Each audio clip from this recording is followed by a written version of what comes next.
Greetings, everyone. Tonight we are talking to Caroline Wojtas.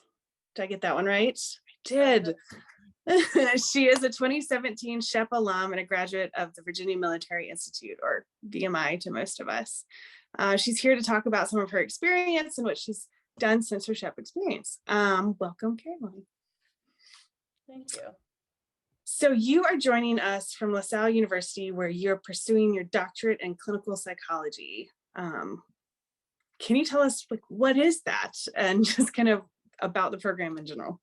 Yeah, so as we were talking before, we talked about how like the difference between a traditional like PhD in clinical psychology and a PsyD in clinical psychology.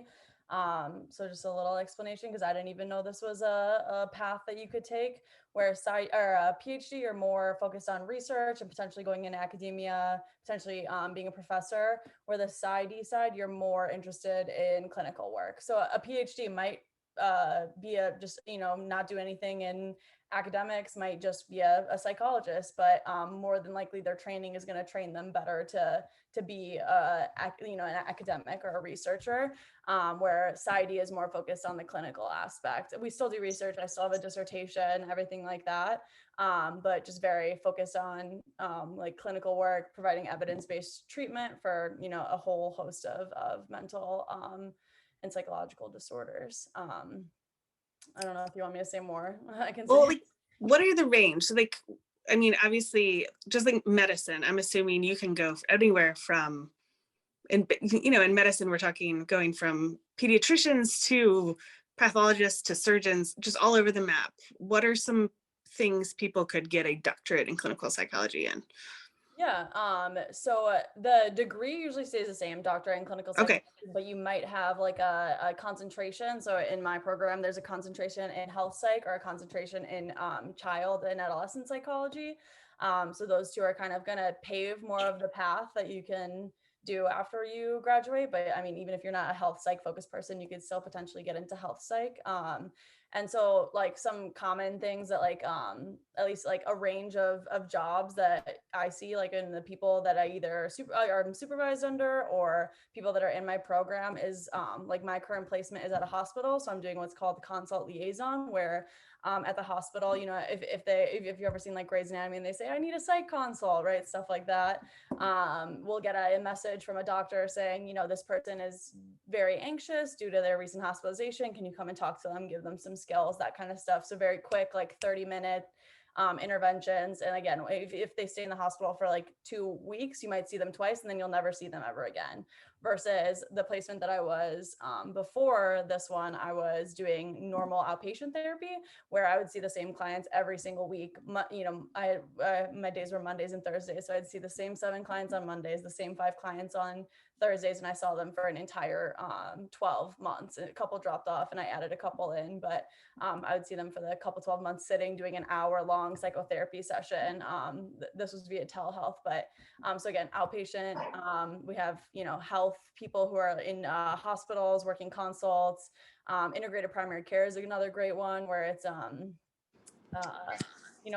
doctor might be in a doctor's visit, or a doctor might be visiting with one of their patients, and they see some symptoms of maybe depression or anxiety, and they can go and grab the psychologist and bring them in and have them. So that person would be able to come in for their diabetes management appointments, but also come in for a psychology visit as well.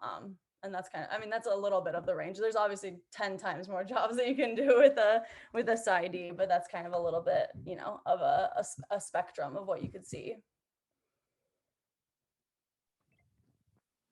Sorry, I'm mute and unmute.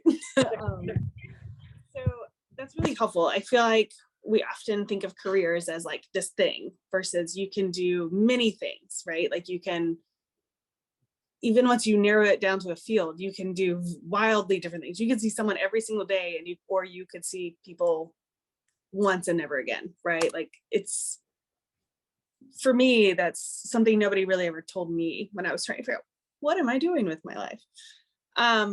So let's jump back in time. Yay. It's 2017. You did your internship at FHC, so Family Health Centers, Phoenix and Louisville. Tell me about that first summer. Okay. Yeah, so I don't know if anyone's in this group is there right now, if anyone's watching, but first of all, I want to say I highly recommend the internship. It definitely shaped who I was as a person, shaped like what I was interested in, shaped why I decided to be a clinical psychologist. But I worked with what was called the housing assessment team, and that was a special team of social workers and caseworkers that would be called if someone either is new experiencing homelessness or someone who had kind of flown under the radar experiencing homelessness, not really attended services, or again, someone who potentially, the homeless shelters have been seeing them for months, or soup kitchens have been seeing them for months and wanted to get them engaged in housing services. So we would go and again, some of this would also be we getting our report of there's a homeless person living under the bridge in a tent. And so it would be, 5 a.m. we'd be walking under a viaduct in Louisville, Kentucky, going to try to catch this person and be able to talk to them and, talk to them about housing opportunities. And part of that was administering what was called the VI SPDAT, which I couldn't tell you what that is. The abbreviation is, I think it's like Vulnerability Index Service Prioritization Decision Assistant Tool, something like that, right? Where it ranks people, which it kind of is harsh to rank some people on a number of 0 to 20, but that's what it did. Ranked individuals on a scale of 0 to 20 on how likely they were to basically be very, very badly hurt or be killed because of their homeless situation, or just die of natural causes because of their homeless situation. So 0 meant, you might just be newly fresh to experiencing homelessness. You're kind of getting, back on your feet by yourself.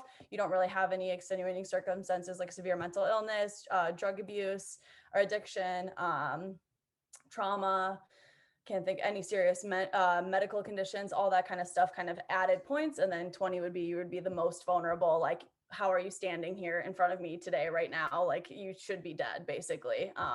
And so then we would take that number, put it in the system. They would get put on a list of basically in like a numerical order. And if you got someone on an 18 that day, it was like fireworks, like you're trying to get all their paperwork in to get them into permanent supportive housing. And we worked under the model called Housing First, which is no matter if you are using drugs, if you are not really receiving mental health treatment, if you do not have a job, we're going to try to house you first, because I don't know how many of you are familiar with like Maslow's hierarchy of needs. The bottom 3 levels of Maslow's hierarchy of needs are all like physiological needs, like food, shelter, housing, that kind of stuff, comfort. And before you can get to a higher level like self-actualization or anything, anything that kind of moves you towards that process, you have to have those needs met. So that's kind of how the housing first model operates under, of like, let's get you housed first. Let's make sure you know where your next meal is coming from. You know where you're going to sleep tonight. You know how you're going to get a shower. And then we could work on anything else that's going on. And then after we would give them the VI SPDAT, we'd open their file and try to get them as many, all of their paperwork in, so they'd be ready as soon as a housing position opened up. And that also included chasing people down, trying to find them where they're at, seeing where they checked in recently, whether it was in a shelter or a soup kitchen, trying to find them on the street, whatever, to try to get them to get their paperwork filled out, which was a whole nother beast in itself. Yeah. I had a question about how you handled so I don't know if any of our current interns are working with VSPDAT or Housing First or those sorts of things. So it sounds wonderful when you first hear it. But I think what people don't realize is like sometimes it's really hard to be like, hey, I have a person. The idea behind Housing First is like, how do you expect someone to get clean if they don't have stable housing? How do you expect them to find mental health care? But that also often means you're pushing someone. You're trying to find the most urgent thing is someone who's not clean, who doesn't have mental health, where you're like, how are they going to stay in like, it's this very hard, it's a hard thing to do. And I think it's a hard thing to do day in and day out. Did you find that that was hard, of like, this person refuses to stay somewhere more than 2 days, but they're an 18, so we're still going to put them first in line. It's very much what Housing First does, but did you ever struggle with that at all?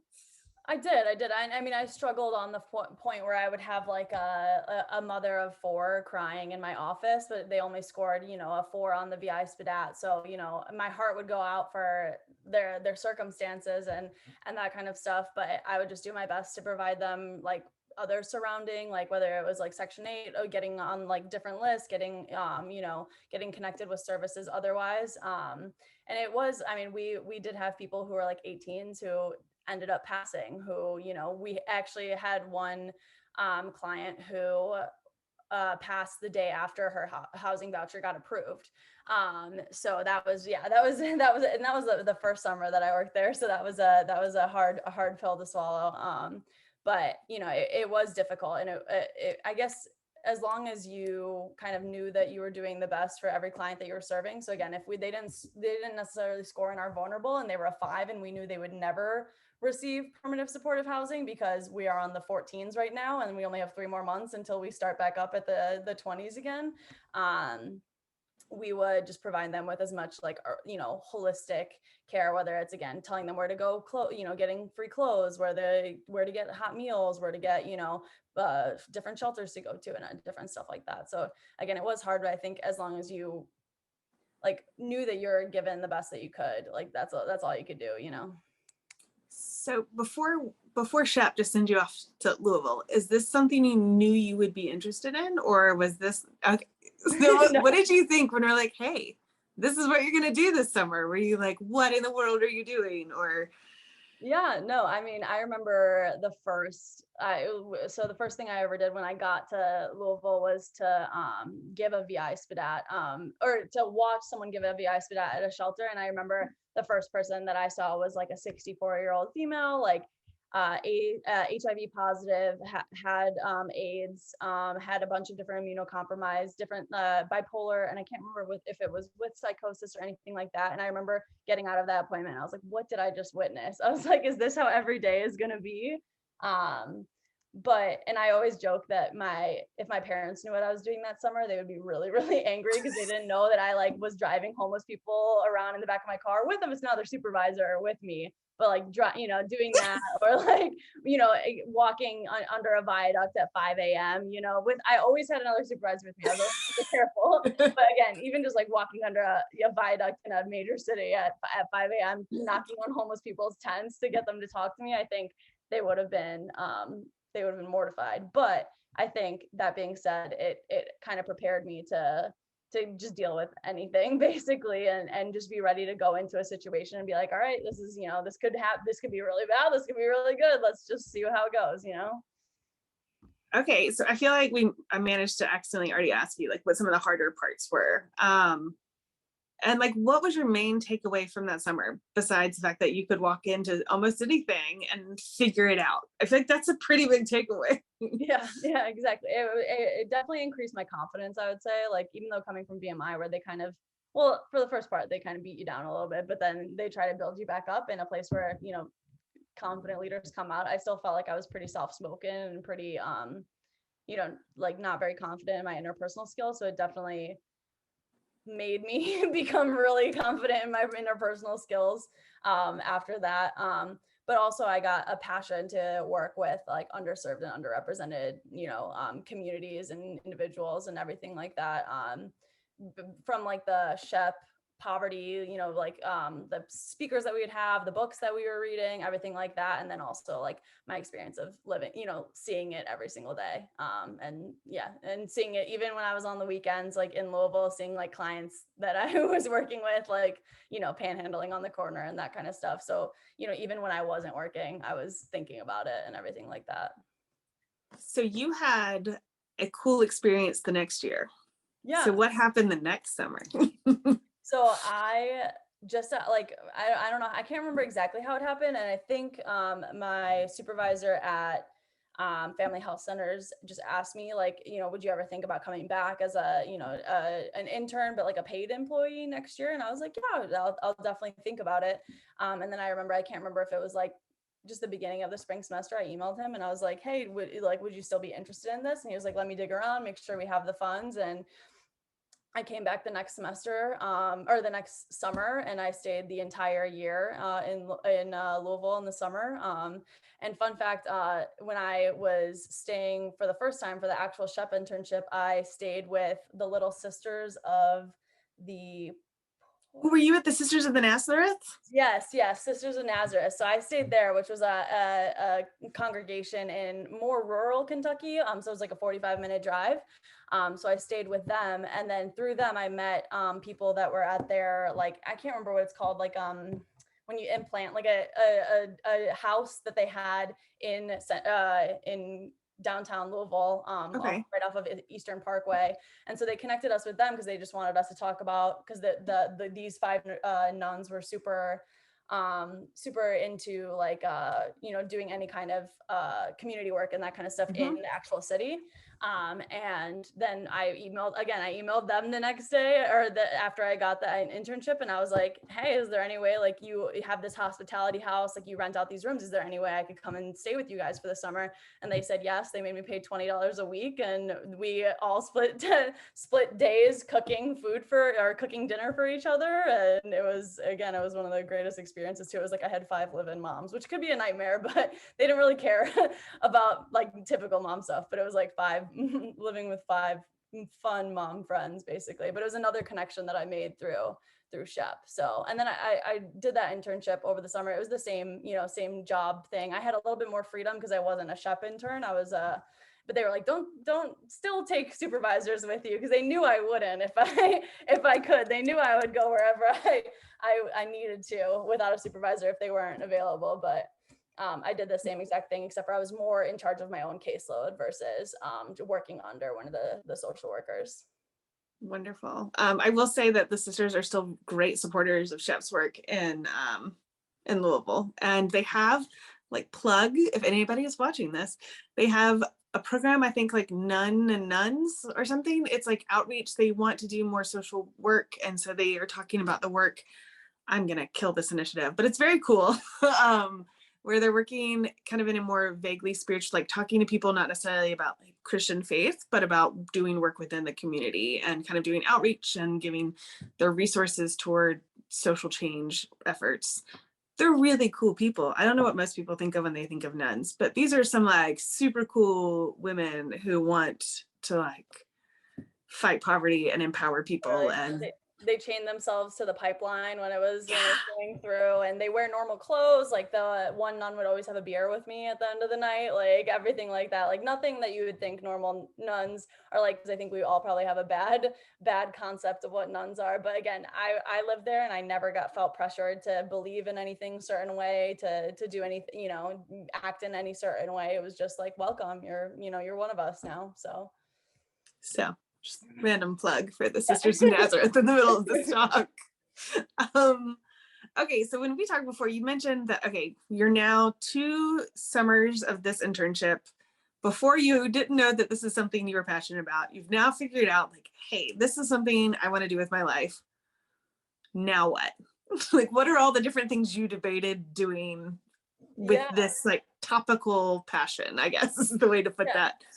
So I just remember, like, sitting in those SHEP, again, like those, like, presentations or anything that we talked about.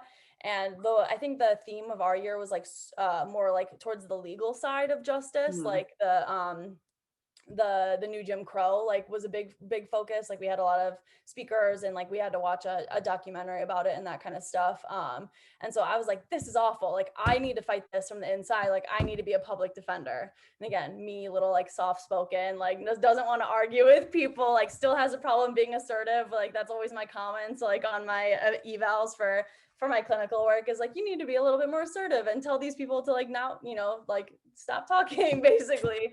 But I was like, I'm not going to be a lawyer. There's no way. And then I also thought about social work. And that was also definitely it was a close call between, like, social work and clinical psychology. But I knew I had an interest in psychology from, like, I was a psychology major. So I knew I was, like, really interested in psychology, and I was good at it. So I was like, I can fight this the way that help the underserved, help the underrepresented in the way that I know how. And that's being a psychologist versus being a lawyer, being a social worker, being a doctor, anything that, I necessarily didn't have the additional passion for. So that's kind of how that ended up. So what was it like as you're figuring it out? I think we talked earlier about sometimes it feels like half of a group, any group you're in, knows what they wanted to do when they were like 4 years old and they're still on that path. And then the rest of us are like, huh, what do I want to do with my life? How Yeah. will I make a difference? You know, like, did you have to give yourself a pep talk about that? Because Yeah. I think I still have to give myself pep talks about that every couple of days, just because for me it was very different. Like at senior year of BMI, I still didn't know what I wanted to do. I decided I wanted to do clinical psychology very late, so I didn't have time to apply to any programs that year. So I decided to take a gap year. And then I get into a program, I get into the first day of the program, and I come and, all the professors are asking everyone their interests, and everyone has these very specific interests. I want to work with postpartum women, Caribbean American women, age group, this and this, for depression or something like that. And I was like, how do you know, like down to the T, what population you want to work with?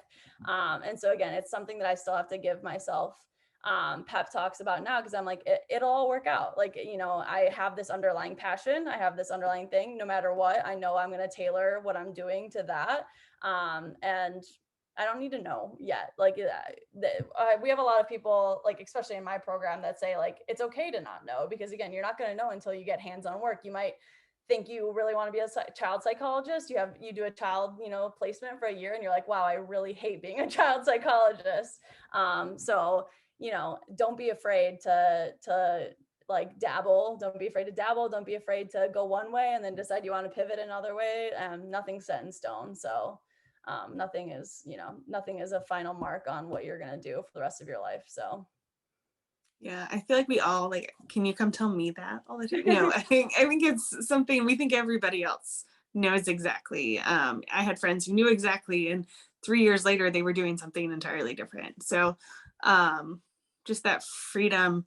But I think what I really appreciate about what you're doing is, instead of choosing a career that you feel like you intellectually want to do, you started with like the type of work that feeds your soul. And then you're like, and how can I express that in the way that is uniquely me, that matches my interests and my skills and this? But like, you're going to have that underlying get up and go passion about the work, because it's hard to learn the passion for something. So awesome. yeah, and So I just wanted to add, that's exactly what I'm still figuring out today, because I started doing outpatient. I started my first placement as doing outpatient psychotherapy, where I would sit with a client for 55 minutes every week. The same client, same, presenting issue, same everything like that. And I realized in myself that that's not necessarily what I want to be doing. I kind of want to be in a more fast-paced environment. I don't want to be sitting at my desk for 8 hours a day. Just either talking to someone or talking to a Zoom camera. So I decided to try out my new placement, which is a consult liaison in a hospital, which is like, you're constantly running. I just got back today, and I don't think I sat down for more than like 20 minutes at a time, but you're constantly running. You're doing 30-minute sessions with one person, 15-minute sessions with another person, and then you might not see either of those people ever again. So you got to try to give them something to take away from a session within 15 to 30 minutes, which is completely different than knowing you're going to see this client for weeks on end, and knowing you can slowly build up those skills. So again, I'm still learning. I'm in my third year of a doctoral program, and I'm still learning what I want to do. So definitely don't worry about getting all the specificities down. exactly. All right. So these interns are a little over halfway through their internship. We were saying earlier, you remember being a little bit tired by this point. Many have been pushed in ways that they didn't anticipate. Many might be helping in a job they didn't think that they were going to be passionate about. It's a whole new experience. This will be the first time really getting deep into the work after doing academic work. What's your advice for the last few weeks for them? Well, I guess because I had like a really good experience with SHEP, I guess I would say just value it for everything that it could give you. If if you're at a certain placement that you don't think you might be doing long term, think about how that work that you're going to be doing can benefit you in the long term. So I didn't end up going into social work, but I still think about how my experience at SHEP shaped me into the clinician that I am today, because I wasn't necessarily doing clinical work when I was at SHEP.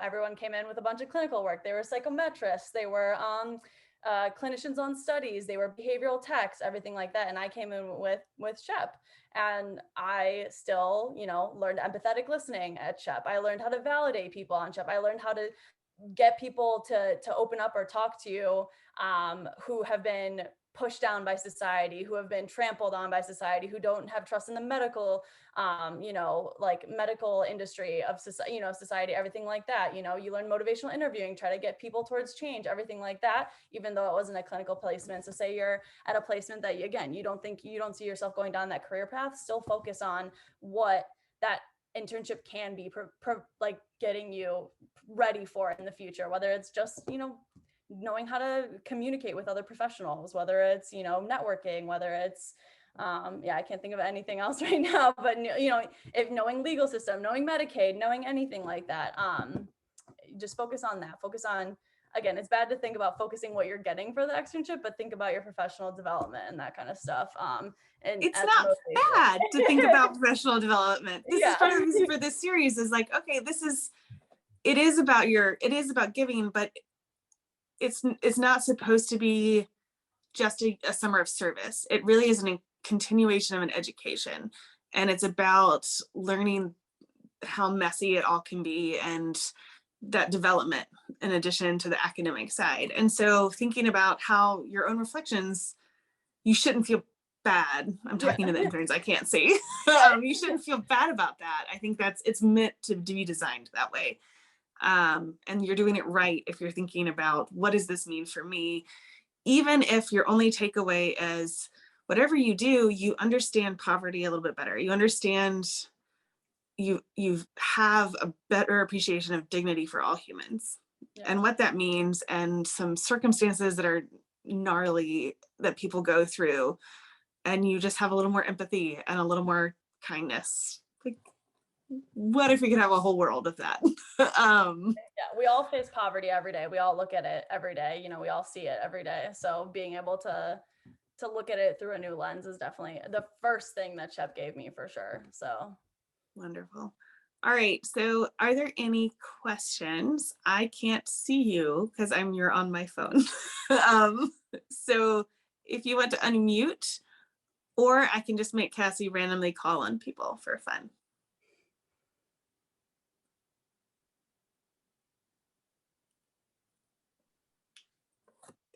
My name is Noah, and I'm going into my first class year at VMI. What was kind of like, I kind of feel that pressure too, like at VMI, like everybody is like either commissioning or like they've got a plan. How did you like approach your first class year, like with that? Yeah.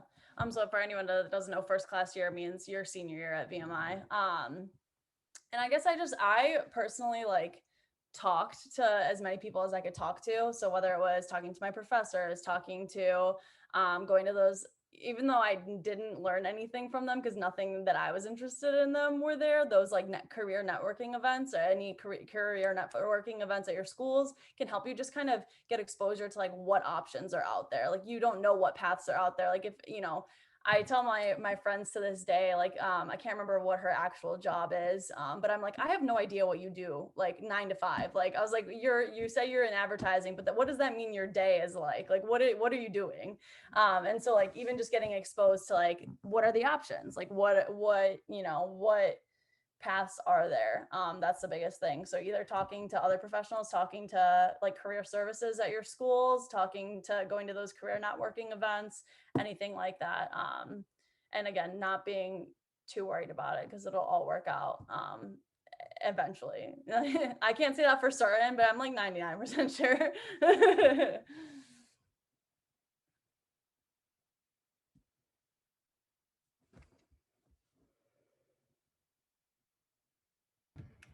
Hello, I'm Madison. I'm a second at VMI, going into my second class. I guess what my question was, or something that I've kind of had, not issues with, but been harder than I thought, was like, as you know, like VMI are supposed to be like no emotions, kind of just like be a brick wall sometimes. But at least for my internship, I've had to deal with like a lot of clients. I'm more like the legal side. but a lot of clients like taking your emotions out of everything. You kind of like touched on it a little bit, but how do you do that? Or do you have any like skills that you can kind of disassociate your emotions when you're trying to work with someone? Like you're saying, like if someone is becoming emotional, like either like tearful, like in front of me, or like very angry in front of me, or angry at me, anything like that? Yeah, just something that obviously you don't know everything that's happening in their life, but like how to deal with what they're going through and still being a good help to them. Yeah. I actually just talked about this with one of my supervisors, and it's just kind of separating the emotion from the actual like frustrated behavior. So like we like to say like anger is an iceberg, right? So if someone's angry at you, that's that top emotion. That's like what's salient, what's up there with them. But just like how the Titanic thought they missed the iceberg and missed that anger, it's the underlying iceberg that kind of gets, that's from it. So you got to see under anger is hurt, is sadness, is despair, is hopelessness, everything like that. So again, if you can kind of place that person and meet them where they're at, like, yeah, you have all these things going on at you, and yeah, you're not angry at me, you're angry at all this stuff, and maybe they are angry at you, maybe, or you're wherever you're working for, anything like that. And just, again, putting it in context of their life and putting it in context of what they're going through right now. And then like, if you ever go to school for psychology, you'll hear this not like every single day, but it's like taking time to reflect and to process and to do self-care afterwards. So if you realize that something hit you, like, what this person said hit me, take a step back, think about it. Again, put them in context of where they are, put the emotion in context of where that person is and what they're expressing and what they actually might be expressing, and kind of realize that it might not be you at that moment. Again, it could maybe be you like at some points, but again, 9 times out of 10, like when I've experienced anything like that, it's that underlying, like, again, systematic segregation, systematic, anything like that. Anger, hurt, hopelessness, trauma, anything can cause people to have those outbursts and emotions and everything like that. So again, just separate it. You got to separate it, and you can validate the emotion. So you can say, I understand that you're very distressed right now, but can we like come back to a space where we're getting stuff done still together? Madison, where are you working this summer? SLE, Susquehanna Legal Aid. Yeah. And so my internship's actually remote. And so we have a lot of Zoom calls with our clients, and that's kind of, I think, even kind of a little trickier when you're not with them. It's kind of hard to read someone. So it's just something that I've kind of had to figure out, navigate a little bit, but it's all going well. I would also especially with Zoom too, make sure you're like, because you can't do those check-ins of like, you see the person moving or you see the person, like holding their fists or anything like that. I encourage you to like do more like verbal check-ins. Like, how did that make you feel? Or like that kind of stuff. Even though you're not doing psychology, it might help prevent them get escalating. If you see them, potentially seem like they're escalating, like, do you need to take a step back? Anything like that could potentially de-escalate the situation. And just remember, if you weren't remote, you would be around other people where you could help process what you like. These are big feelings. People are in big crisis, and you have a front row seat to it. So seeking out a supervisor or another intern working and just like processing is important. And especially I think it's hard when we're remote or over Zoom, just to make sure what Caroline said about self-care and kind of giving yourself the space afterwards to be like, what, that hit me, and I shouldn't just sit in a room and just keep chugging along. So anyone else? I like the VMI contingency here. This is quality support. Oh, I think I see a hand. Okay, go ahead. Hi, my name is Caroline, another Caroline, and I'm an intern at YWCA this summer. Caroline, I really appreciated you kind of talking about, you weren't sure where you wanted to go in terms of MSW or law school or psychology. I've really enjoyed working with individuals one-on-one as well, and I'm also not sure if I want to do like the social work LCSW path, or and because I'm interested in mental health as well as mental health policy. So I just wanted to say I really appreciate you sharing that aspect. And then I was also wondering if you had any additional advice especially from one introvert to another, kind of going into, for someone going into the interest in going to the helping people profession, kind of how to build up those skills for that. So Yeah. I don't know if that made sense at all, but No, for sure.